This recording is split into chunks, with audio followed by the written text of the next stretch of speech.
परमात्मा पाप कर्म दंड को भी काट सकता है। अभी तक जिस भी संत व महापुरुष से मिले, उन्होंने यही बताया कि पाप कर्म फल भोगने से ही समाप्त होगा।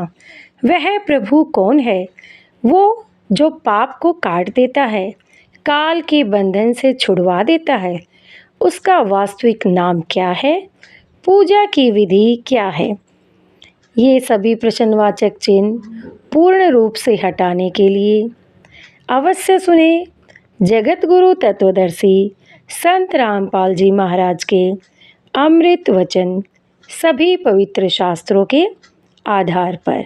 सत साहिब। हजरत मोहम्मद को कह रहा है कि हे हजरत मोहम्मद, वो परमात्मा जो है वो कबीर है, और ये वही परमात्मा है जिसने 6 दिन में सृष्टि रची और 7वें दिन तख्त पर जा विराजा। अब 6 दिन में सृष्टि रची, 7वें दिन तख्त पर जा विराजा, वो कौन है, कैसा है? ये पवित्र बाइबल ने सिद्ध कर दिया कि उस परमात्मा ने 6 दिन में सृष्टि रची और 7वें दिन वो तख्त पर जा बैठा। और वो कैसा है? उसने स्पष्ट लिखा पवित्र बाइबल में कि वो मनुष्य जैसा है। अल्लाह ने परमात्मा मनुष्यों को अपने स्वरूप के अनुसार बनाया।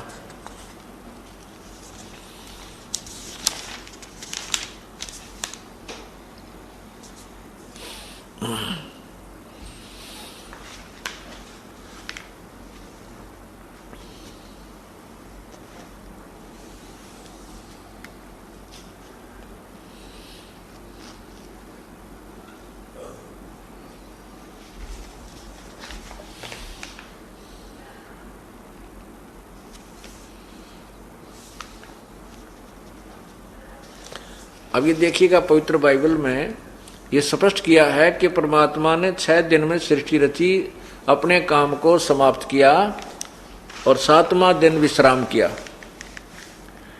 ये लिखा है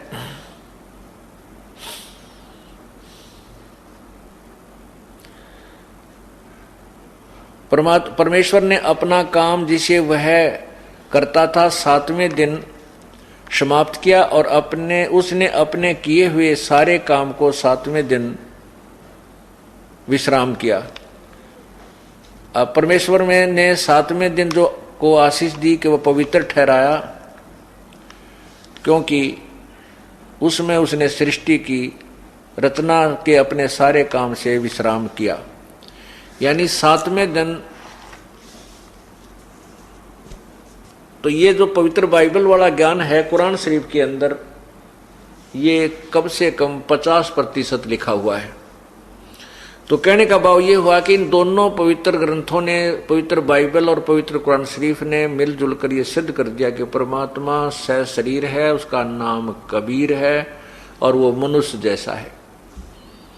साथ में ये भी सिद्ध कर दिया कि उस परमात्मा के बारे में कोई तत्वदर्शी संत ही ज्ञान देगा, उसी से पूछ देखो। यही पवित्र गीता जी ने लिखा है, यही पवित्र कुरान शरीफ में लिखा है कि ये काफिर लोग एक भगवान ने, उस पूर्ण परमात्मा के अतिरिक्त अन्य ऐसे देवताओं को पूजते हैं, अन्य भगवानों की देवताओं की पूजा करते हैं जो उसको कोई लाभ हानि दे ही नहीं सकते। यही पवित्र गीता जी के अध्याय नंबर 7 और श्लोक 14, 15 और 20, 21, 22 और 23 में स्पष्ट किया है कि जो व्यक्ति उस परमात्मा के अतिरिक्त अन्य देवताओं की पूजा करते हैं, उन मूर्खों की वो पूजा अज्ञान युक्त है और उनको कोई लाभ नहीं होता।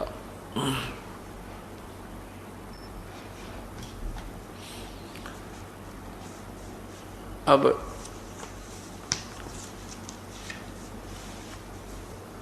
आपको ये तो स्पष्ट हो गया कि परमात्मा साकार है, मनुष्य दृश्य है। उसका नाम क्या है, वो कहाँ रहता है, उसकी प्राप्ति की विधि क्या है, ये जानना अब शेष रहता है। विशेष जानकारी के लिए हम आपको काफी प्रमाण देंगे, बहुत सारे प्रमाण देंगे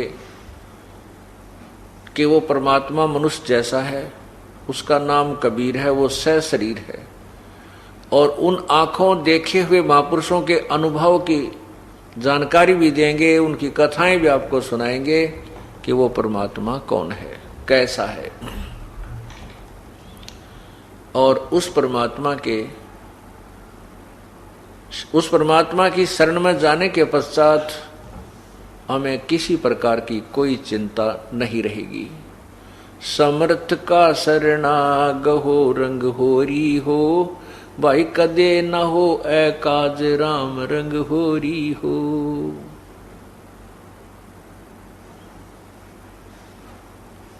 अब उस परमात्मा की महिमा, उसकी जानकारी, पूर्ण परमात्मा की प्रारंभ की जाएगी।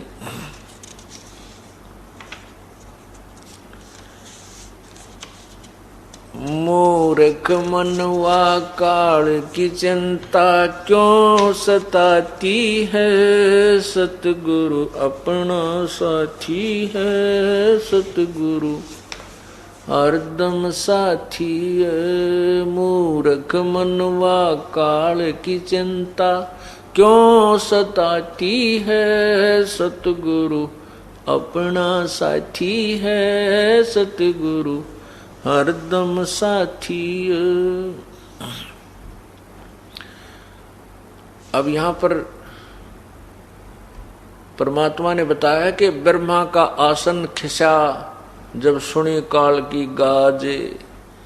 ये ज्योति निरंजन जो भगवान है, ब्रह्म है, ये काल है, जो गीता जी के 11वें अध्याय के 32वें श्लोक में कहता है कि अर्जुन मैं काल हूं, सबको खाने के लिए प्रवृत्त हुआ हूं और इन सब न खाऊंगा। वो काल जो है वो ब्रह्मा विष्णु महेश का पिता है और उसको श्राप लगा हुआ है, उसको एक बीमारी लगी है कि 1 लाख मानव शरीरधारी प्राणियों को नियत खाएगा। और जो परमात्मा कबीर जी की शरण में आ गया तो उसकी रेंज से बाहर हो जाएंगे, वो उसकी पहुंच से बाहर हो जाते हैं, उनको वो कुछ परेशानी पैदा नहीं कर सकता। अब यहां हमें 24 घंटे हर समय चिंता बनी रहती है, चाहे कोई कितना बड़ा अधिकारी है, चाहे राष्ट्रपति प्रधानमंत्री भी क्यों ना, पूरी पृथ्वी का राजा भी क्यों नहीं है, उसको भी यहाँ कोई न कोई चिंता सताती रहती है। किसी को बीमारी की चिंता है, किसी को और कोई राज्य में कोई दिक्कत होने की चिंता है। तो जब हम भगवान के चरणों में आ जाएंगे तो हमें कोई कष्ट नहीं आने देगा, और छोटा मोटा कोई कष्ट आएगा तो हमारे बहुत भयंकर जो पहाड़ से भी बड़े दुख को टालने के लिए प्रभु थोड़ा सा कष्ट आने देगा। जैसे संत सतगुरु शरण में आने से आई टले बला, जय मस्तक में सूड़ी हो भाई कांटे में टल जा। जय भाग्य में हमारी किस्मत में सूली टूटना हो, फांसी टूटना हो, मृत्यु की सजा हो तो कांटा लाग के टल जा। पूर्ण संत की शरण में आने से ये लाभ हो जाता है। एक समय की बात है, परमात्मा प्रभु का एक अपने नाना रूप बना करके परमात्मा आते रहते हैं कबीर जी, और संतों को संत रूप में अपनी भूमिका करते रहते हैं। एक समय की बात है कि गांव के बाहर एक संत रहता था और उसने वहां पर एक आश्रम बना रखा था छोटा सा। तो उस आश्रम में वो कुछ महीने रुकता था, फिर दूसरे आश्रम में चला जाता था, फिर तीसरे आश्रम में चला जाता था, चौथे में चला जाता था, और एक आश्रम में वो महीना 20 दिन 2 महीने डटा करता था, रुकता था। साथ में उसके 2-4 शिष्य होते थे। तो गांव वालों ने, जो उनके शिष्य थे, उन्होंने उस संत की सेवा के दिन बांट रखे थे। एक दिन वो परिवार उनको पूरे दिन का भोजन कराएगा, एक दिन वो कराएगा, उन्होंने पहले से ही निर्धारित कर रखे थे। तो इसी प्रोसीजर के अंतर्गत, इसी रूटीन में ये सब काम चल रहा था। एक दिन एक बहन जो संत की शिष्या थी, उसकी बारी आ गई खाना खिलाने की, और परमात्मा की कृपा होनी हुई, उसका दूध फट गया। दूध फट गया तो उस बहन ने सोचा आज तो बात बिगड़ेगी, जय गुरु जी के लिए खीर नहीं बनाई तय, एक मुश्किल से तो 1 महीने में नंबर आया है, और आज खीर ना बनी तो बात बिगड़ जाएगी। वो एक पड़ोसन के घर गई, जाके बैठ गई। पहले कोई वस्तु मांगने से पहले शिष्टाचार के नाते कुशल मंगल पूछी जाती है। उस सत्संग में जाने वाली बहन ने, जो नए सत्संग में जाने वाली बहन थी, उसके घर में जाके कहा कि बहन कुशल तो है। उस बहन ने कहा कि बहन के कुशल बताऊं, आपको सब पता है, छोटा सा बेटा था, मेरा छोटा सा बालक था, लड़का, उसी समय पति की मृत्यु हो गई थी। फिर मैंने सोचा था इस बच्चे ने पाल पोस दूंगी, बड़ा होगा, इसके आस पर मैं अपना दिन तोड़ रही थी कि बड़ा होकर के ये लायक निकलेगा और अपने काम ने संभाल लेगा। यो ऐसा निकम्मा हो गया, शराब पीने लग गया, नशे करता है, मेरी एक भी बात नहीं मानता, सारी सारी रात पता नहीं कहाँ घूमता रहता है, कभी देर से आता है, कभी सवेर से आता है, काम को कहती हूँ तो मानता नहीं है। मैंने तो रो रो के अपनी आंखें खराब कर ली है, क्या करूं, कहाँ जाऊं, कहाँ मरूं। तब उस बहन ने कहा, बहन आप सत्संग में जाने वाली बहन ने कहा कि आप मेरे साथ सत्संग में चला करो, वहां जाने से आपका दुख हल्का हो जाएगा, बहन भाइयों में बैठोगी, बतलाओगी, भगवान की चर्चा सुनेगी, तेरा कष्ट कुछ नरम बनेगा। तो वो बहन कहने लगी कि बहन मैं नहीं जा सकती सत्संग में, क्योंकि मेरे सिर पर धनी नहीं है, मेरा पति नहीं है। तुम्हारे तो पति हैं और दुनिया की जुबान बंद है, यदि मैं सत्संग में जाने लगी तो ना जाने लोग के बात बनाएंगे कि इस पर धनी नहीं है सिर पे, और ये ऐसे ऐसे बदनाम किया करेंगे। तब वो सत्संग में जाने वाली गुरु की शिष्य ने समझाया, बेबे ए बहन, हमने समाज नहीं देखना, हमने अपना आत्म कल्याण देखना है। देखो मीरा सत्संग में सुने हुए विचार जो थे गुरुदेव से, तो वो गुरु की शिष्या बताने लगी कि मीराबाई ने समाज नहीं देखा, भगवान देखा। यदि मीराबाई समाज से डरकर और सत्संग में ना जाती तो मीराबाई को कोई याद नहीं करता, उसका मोक्ष नहीं होता, वो भी कितने गधी बनी फिर रही होती। मीराबाई को ये समझ में आ गया था कि ये समाज मेरे को कोई लाभ नहीं देगा, जब मैं शरीर छोड़कर जाऊंगी उस समय मेरा किया हुआ पुण्य और ये भजन मेरे साथ रहेगा। जिस कारण से उसने, मीराबाई ने समाज को नहीं देखा, भगवान को देखा। ए बहन, संतों के शरण में जाने से ये दुख भी दूर हो जाया करते हैं, तो हो सके तेरा लड़का भी सुधर जा। अब उस बहन की ये बात सुनकर कहने लगी, बहन गुरु शिष्य, जो गुरु की शिष्या थी, उसकी बात सुनकर वो अनुपदेशी जो उपदेश नहीं ले रही थी, वो कहने लगी, बहन मेरे बस की बात नहीं सत्संग में जाने की। हाँ, तो आप कैसे आना हो गया तेरा? तो जो सत्संग में जाने वाली यानी गुरु की शिष्या थी, वो कहने लगी, बहन आज मैंने गुरुदेव का भोजन देना था, मेरा सेवा का नंबर है और हमारा दूध फट गया। आपके घर ताजी ब्याई गाय है, मुझे दूध दे दे, और चाहे उधारा दे चाहे मोल दे दे। उस बहन ने आओ देखा ना ताओ देखा, दूध काट के उसी टाइम निकाल करके भैंस के थनों से खुट्टी का टांग रखा था, बाल्टी ज्यों कीटों भरी हुई, उठा के वह बाल्टी सारी की सारी उसके पात्र में डाल दी और कहने लगी, बहन जी आप ये दूध ले जाओ। अब वो गुरु की शिष्या ने कहा बहन कुछ तो रख ले घर के लिए। अके नहीं, आज तू सारा ही ले जा, इसने मेरे भी भाग जाग जाएंगे, महात्मा जन भगत जन भोजन खाओगे हैं, और आप ले जाओ। अब पुण्यात्माओं अच्छे काम में सहयोग दे तो पुण्य बन जाते हैं, और अच्छे काम में जो बाधा करता उसको पाप लग जाते हैं। अब वहां से उस बहन के पुण्य शुरू हो गए, परमात्मा में उसका सिर हो गया, उसमें उसका साझा बन गया। उसी दिन से वो आहार संतों ने खाया, भक्तों ने खीर खाई। कुछ दिनों के बाद उस बहन ने जो सत्संग में जाती थी, उसने विचार किया, परमात्मा ने प्रेरणा की कि इतनी भाग्यवान बहन है, इतनी दाता है वो, कि उसने सारा दूध उठाकर दे दिया। हो सकता है वो भगवान के चरणों में चल पड़े, उसका उद्धार हो जाए, बड़ी भाग्यवान है, बहुत अच्छी नीयत की है। उस सत्संग में जाने वाली बहन ने सोचा कि मेरे से भी कोई मांगण आ जाती सत्संग, हमारी गुरु की शिष्या, तो भी मैं सारा दूध नहीं देती उसको, थोड़ा सा देती, अपना रख लेती। और उसने तो ना वो सत्संग सुन रखा, ना वो कभी ऐसे विचार उसके अंदर आए, और वो इतनी दयालु है कि उसने सारा दूध उठा के दे दिया। अब इस भाव से वो जाकर उसके पास बैठ गई, फिर सत्संग की चर्चा करने लगी, रोजाना जिक्र कर दे, घंटा आध घंटा बैठे।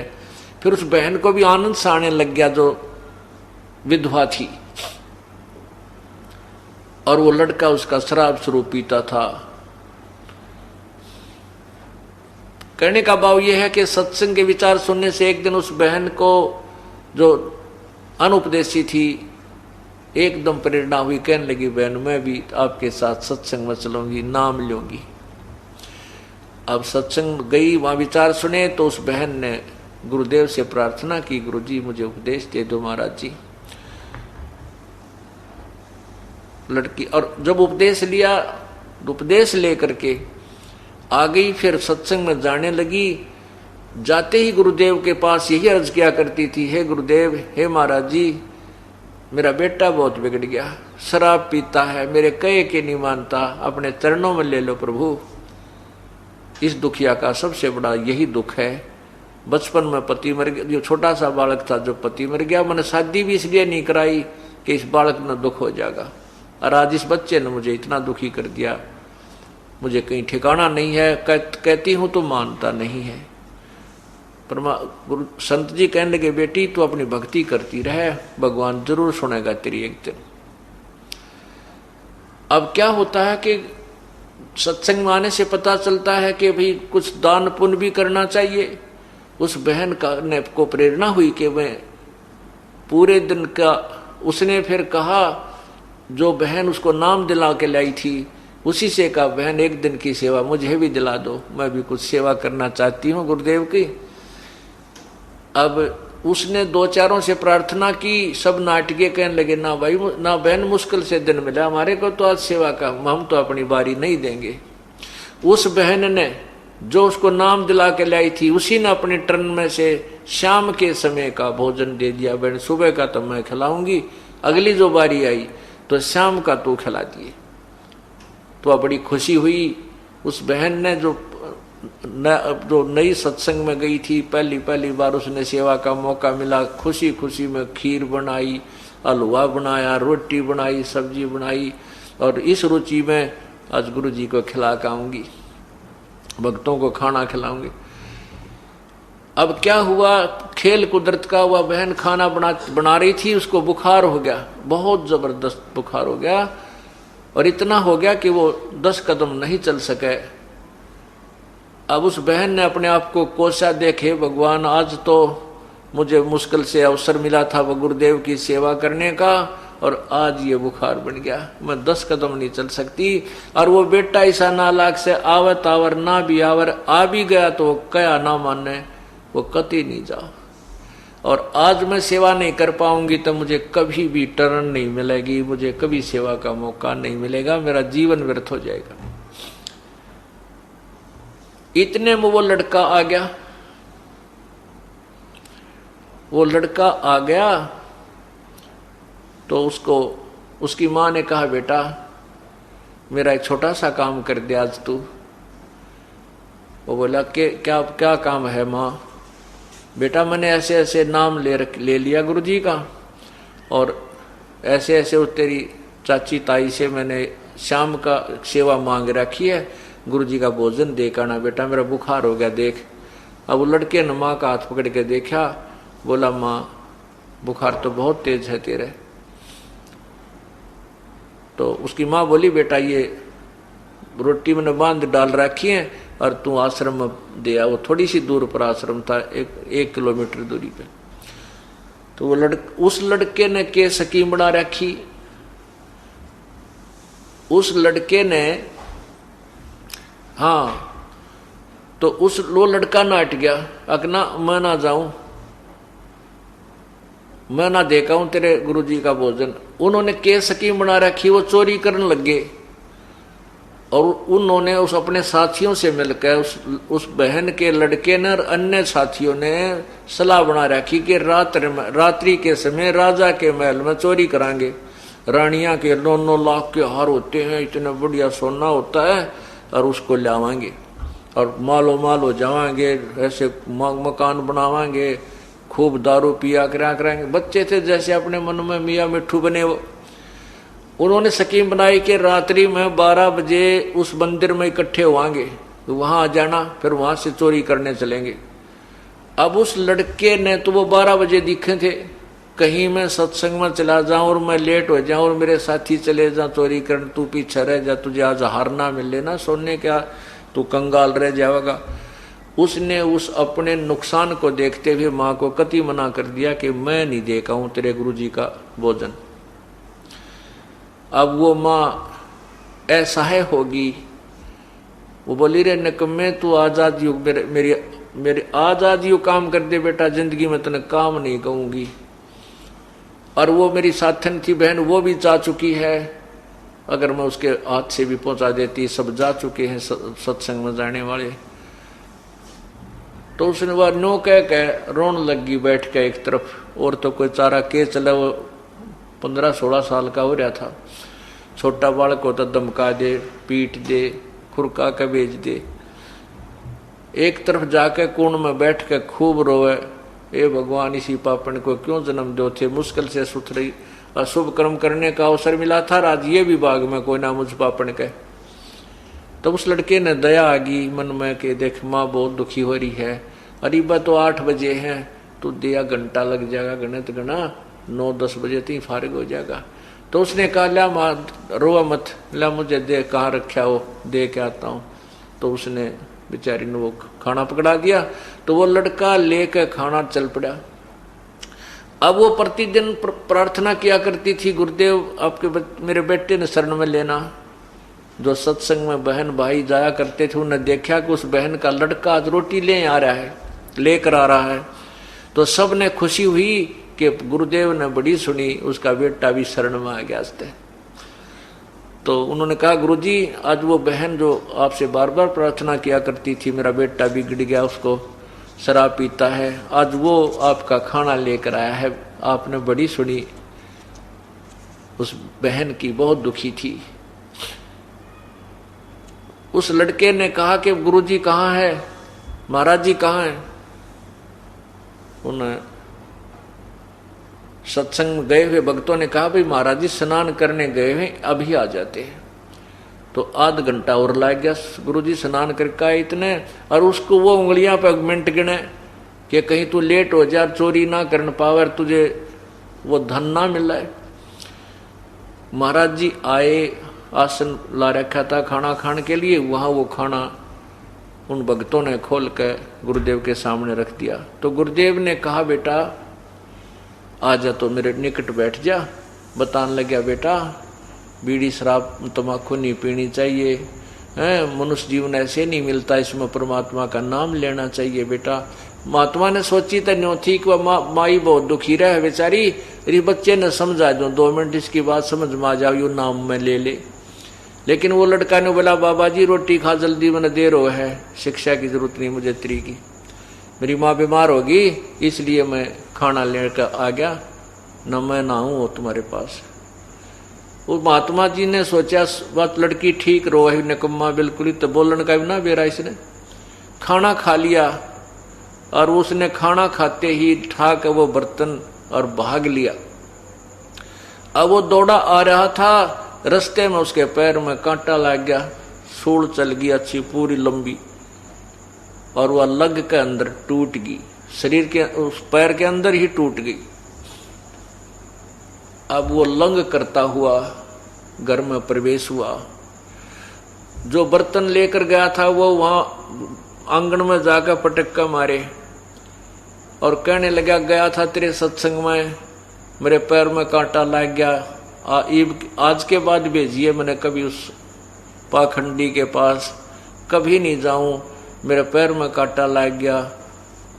अब उस माई ने सोचा, उस बहन ने सोचा, देख मैं किसी दुर्भाग्यन हूं, हे परमात्मा, या क्या बनी, क्या आज ही इसका यूं कांटा लगना था? ये तो ईसा निकम्मा है, ना खुद जा सत्संग में, ना मन न जान दे आज के बाद। हे प्रभु, ये बहुत माड़े भाग मेरे। तो माँ थी, उसने उठी, सोचा कोई बात नहीं, बाद में देखी जाएगी क्या होगा। तो कहा, बेटा के लग गया तेरे? अग मेरा कांटा लग गया, देख कितना लंबा, दर्द बहुत हो रहा है। तो रात्रि का समय था, उस समय तो माँ ने फर्स्ट एड करके उसका पट्टी बांध दी, बेटा सुबह कांटा निकाल लेंगे, अब तो निकला नहीं। वो कोई तेल पानी का फवा फवा बांध दिया करते हैं, वो नरम हो गया। तो सुबह उठकर उसने माँ ने उसका कांटा निकाल दिया। उधर से वो चोरी करने नहीं जा पाया, उसके साथियों ने आध घंटा बाट इंतजार किया, वो चोरी करने के लिए राजा के महल की तरफ चल पड़े। महल में प्रवेश करने की चेष्टा कर ही रहे थे, सैनिकों ने उनको पकड़ लिया, सिपाहियों ने पकड़ दिया, राजा के पेश कर दिया सुबह सुबह, रात नहीं। तो मंत्रियों ने कहा कि हे राजन, ये इतने खूंखार बदमाश हैं, इतने खूंखार चोर हैं, जब राजा के महल में भी चोरी करने की नीयत रखते हैं तो आम जनता को ये कैसे बख्शेंगे, इनको सजाए सूली दी जाए। राजा ने मंजूर कर दी कि आज शाम को 4 बजे इनको सूली तोड़ दो, सरेआम। अब उनके गले में सुबह सुबह 8 बजे उनके गले में गाल का पट्टी कि हम अपराधी हैं, हम राजा के महल में चोरी करने जा रहे थे, सोच रहे थे हम चोर हैं, आज शाम के समय हमारे को सूली पर चढ़ाया जाएगा, कोई सुनता हो तो ऐसा पाप कभी मत करना। ऐसा उनके गले में पट्टी बांध रखी, उनके मुख से कलाते हुए, काला मुंह करके सारी नगरी में एक विशेष बैंड बजाते हुए वो राजा घुमाया करते, राजा के नौकर सैनिक घुमाया करते थे कि उनको देखकर और प्रजा डर जाए, कोई चोरी ऐसी गलती ना करे, इस दृष्टिकोण से। अब उसके साथियों को वो पुलिस वाले गढ़ते हुए पीटते हुए ला रहे थे और कह रहे थे, बोलो हम चोर हैं, राजा के घर चोरी करने की सोच रहे थे और आज हम शाम को 4 बजे सूली पर चढ़ाए जाएंगे, हमारी मौत हो जाएगी, कोई भी चोरी मत करिए।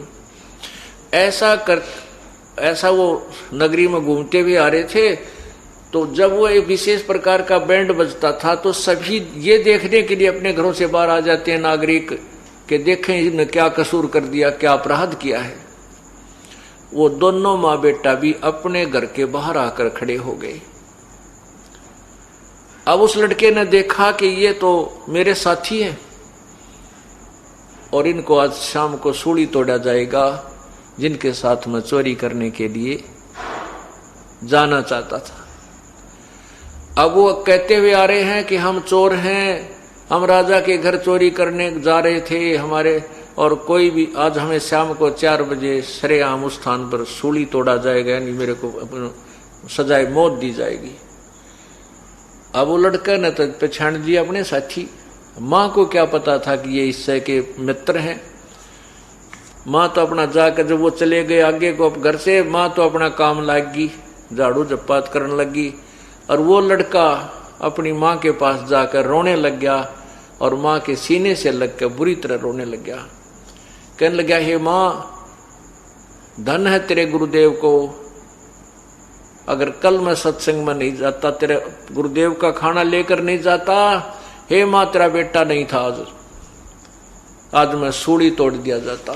अब माँ नौकर निकम्मे, क्यों सूली तोड़ दिया जाता, तू क्यों डर गया इतना, मेरा बेटा कोई चोर थोड़ा ही है, माँ ने ये नहीं मालूम था कि चोरी करता, इतना जरूर पता था कि ये शराब स्वरूप तो माया का संसार है, कदम कदम पर धोखा है, शरण ले लो सतगुरु की, यही सुनहरा मौका है। ऐसे ही आध्यात्मिक वीडियो देखने के लिए हमारे चैनल को सब्सक्राइब करें। बोलो बंदी छोड़ सतगुरु रामपाल जी महाराज की जय। सत साहिब।